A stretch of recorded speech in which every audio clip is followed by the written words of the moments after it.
Isaiah 19. The burden of Egypt.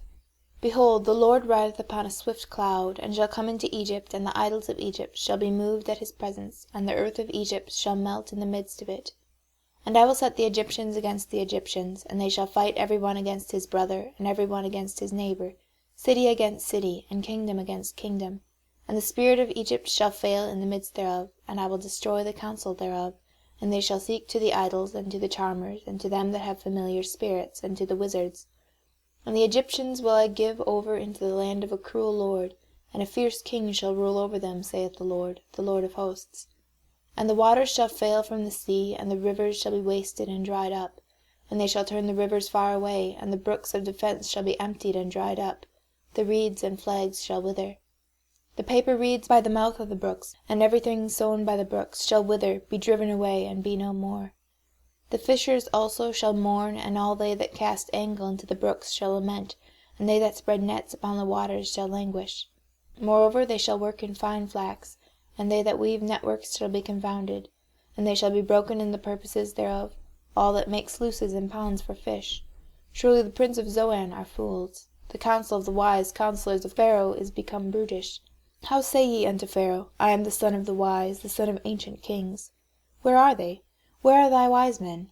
And let them tell thee now, and let them know what the Lord of hosts hath purposed upon Egypt. The princes of Zoan are become fools, the princes of Naph are deceived. They have also seduced Egypt, even they that are the stay of the tribes thereof. The Lord hath mingled a perverse spirit in the midst thereof, and they have caused Egypt to err in every work thereof, as a drunken man staggereth in his vomit. Neither shall there be any work for Egypt, which the head or tail, branch or rush may do.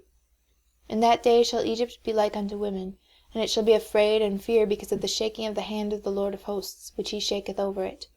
And the land of Judah shall be a terror unto Egypt. Every one that maketh mention thereof shall be afraid in himself, because of the counsel of the Lord of hosts, which he hath determined against it. In that day shall 5 cities in the land of Egypt speak the language of Canaan, and swear to the Lord of hosts. One shall be called the city of destruction. In that day shall there be an altar to the Lord in the midst of the land of Egypt, and a pillar in the border thereof to the Lord. And it shall be for a sign and for a witness unto the Lord of hosts in the land of Egypt. For they shall cry unto the Lord because of the oppressors, and he shall send them a Saviour, and a great one, and he shall deliver them.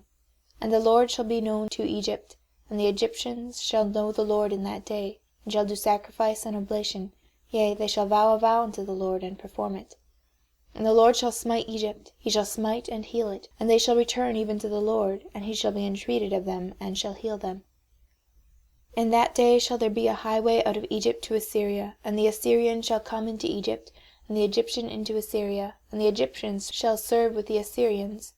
In that day shall Israel be the third with Egypt and with Assyria, even a blessing in the midst of the land, whom the Lord of hosts shall bless, saying, Blessed be Egypt my people, and Assyria the work of mine hands, and Israel mine inheritance.